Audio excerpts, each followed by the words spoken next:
수원외국어고등학교 2학년 일본어과에 재학 중인 김민유라고 합니다.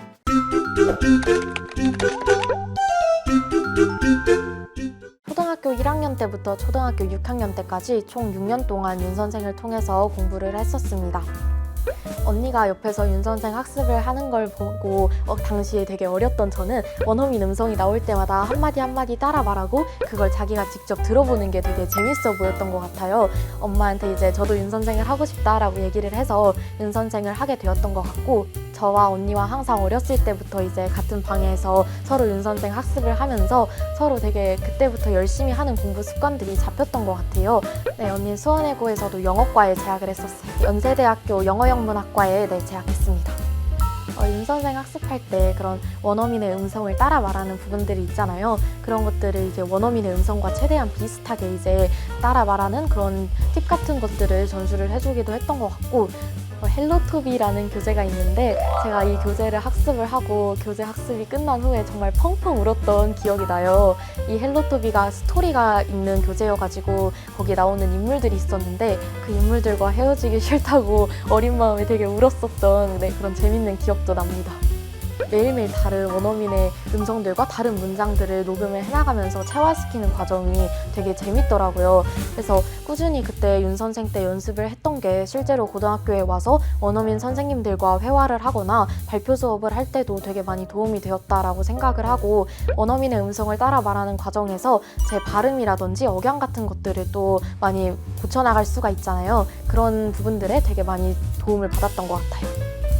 매일매일 윤 선생이 이제 단어 녹음과 그런 단어를 쓰는 활동들이 있잖아요. 그런 것들을 하면서 되게 많은 단어들을 효율적으로 익힐 수 있었던 것 같고, 모든 영어 공부의 시작이자 기본이 단어이기 때문에 그 단어들이 윤 선생에서 되게 잘 잡히지 않았나라고 생각을 합니다.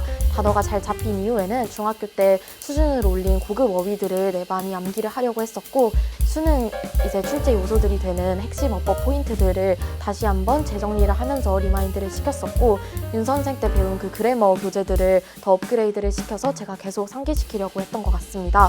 독해를 할 때에도 단어를 아예 모르면 의미를 파악을 할 수가 없잖아요. 일단 가장 우선적으로 단어가 우선시 되어야 한다고 생각합니다.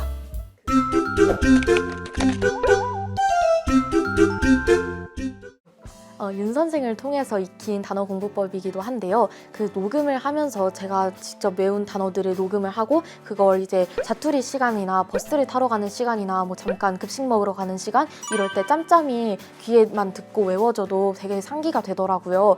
윤 선생을 통해서 얻었던 그런 녹음 공부법이 제가 지금까지 고등학교 때 와서도 꾸준히 사용을 하고 있는 공부법이고, 이미지 연상법이라든지 예문을 꼭 확인을 하는 그런 방법이 있는데요. 딱 단어와 의미 이렇게 1:1 대응만 시켜도 좋기는 하지만 그렇게 외운 단어들은 아무래도 좀 빨리 날아가길 마련이더라고요. 그래서 그렇게 외운 단어들을 귀로 계속 상기시키면서 녹음본을 듣고 반복을 하고, 예문을 읽으면서 이 단어들의 의미를 계속 상기시키고 다른 것들과 연결지어서 암기하려고 노력하다 보니 의미들이 굉장히 오래 기억에 남았던 것 같습니다.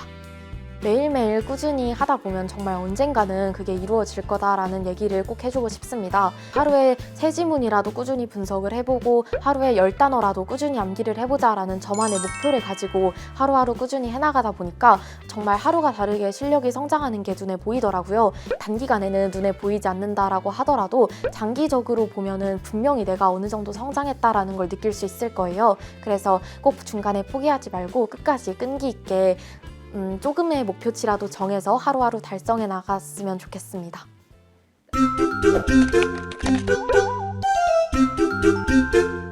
내신은 3년 내내 관리했어서 올 A로 졸업했습니다.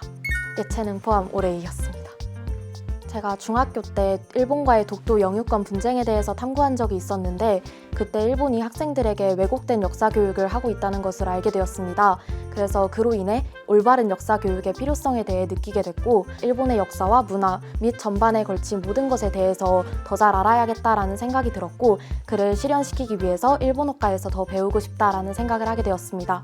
일본어과 역시 심화영어라는 과목을 듣고 있고, 일본어의 실수가 7실수인데 영어 실수 역시 7실수로 일본어와 거의 동등하기 때문에 영어 실력 역시 중요하다고 생각합니다. 원어민 선생님들과 대화를 할 때 원어민 선생님들께서 영어로도 되게 말을 잘한다라는 그런 말들을 해주신 적도 있어요. 그래서 그런 것도 정말 네이티브 스피커한테 받은 칭찬이다 보니 기억에 남았던 것 같아요. Wheat prices at home and abroad in India have soared due to armed conflict between Ukraine and Russia and the heat wave in India. Accordingly, the Indian government restricted exports of domestically produced wheat. This is an inevitable action towards securing food for India. Currently, India is criticized for restricting exports, but even though India restricted wheat exports, it did not ban wheat exports from vulnerable countries. 교내 대회로 진행을 했었던 모이유엔 대회에서 사용했던 오프닝 스피치 대본인데요. 전 세계에 이제 식량 공급을 안정화할 수 있는 방안에 대한 것이었는데 그 당시에 인도가 밀 수출을 제한하고 있었습니다.